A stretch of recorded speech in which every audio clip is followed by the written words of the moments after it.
Hello, this is Thomas Benner, and I'm going to show you today how to work with the color picker. I'm on a Macintosh. It works the same on Windows. It's really not that different. And it works the same in all Adobe programs. Right now I'm in Photoshop. It works identical to this in Illustrator with the fill and the stroke colors. It works the same in Adobe Flash and Dreamweaver and After Effects, all the different programs that use color. So what am I talking about? Well, I'm in Photoshop, so I'm going to come down here to my color swatches. I've got a brown foreground color and a black background color. I'm going to double click one of them. I'll double click the foreground color. And that opens up what's called the color picker. And I want to talk about these radio buttons over here. Right now the H radio button is clicked. There's the S, there's the B, the R, G, B, L, A, B. So let's go back to where it was on H. This is hue, saturation, and brightness, these three values at the top.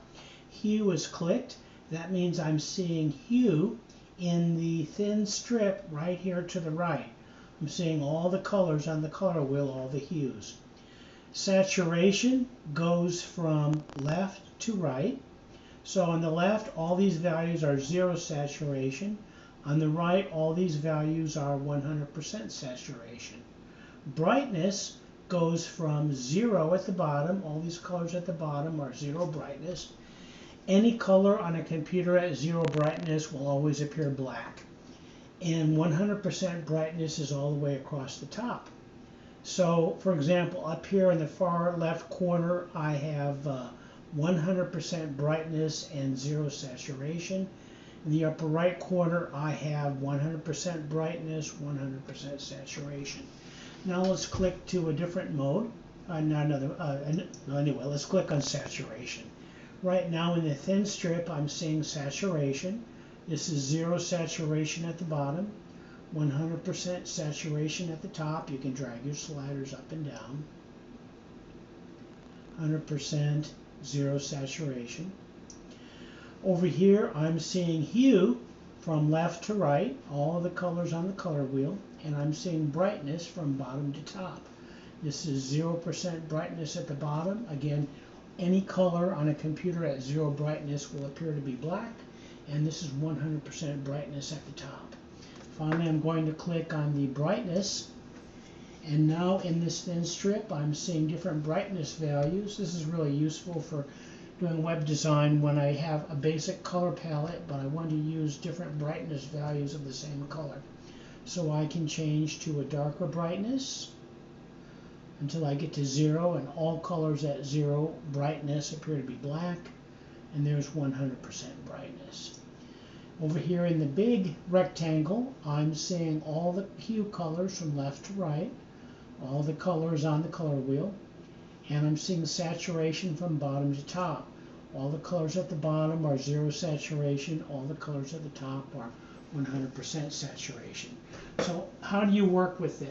Most people, human beings, like to work with hue, so click on hue, and then choose the color you want on the thin strip. Let's say I want, let's pick a blue. Then come over here and click on the big rectangle to fine-tune your selection with a saturation and brightness value. So right now I've picked a blue hue with a saturation of 95 and a brightness of 94, very high saturation and brightness. If you wish, you could click on saturation. Maybe I want this blue color, but I want a different saturation value. Maybe I want that. I can change to a different hue by dragging from left to right. And I can change to a different brightness value. You can see brightness changing all the way down to 0, all the way up to 100.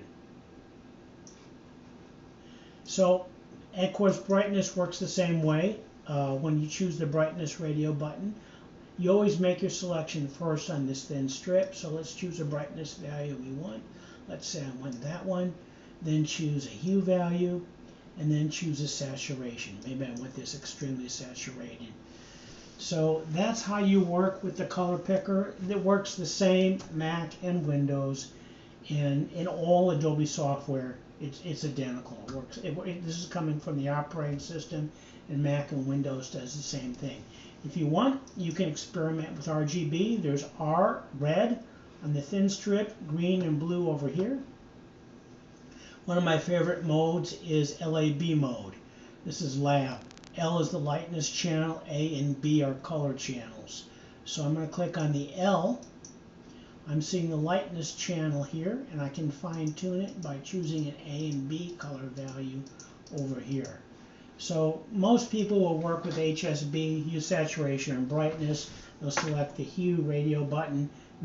Always make a selection first in the thin strip, then fine tune it by clicking somewhere in the rectangle.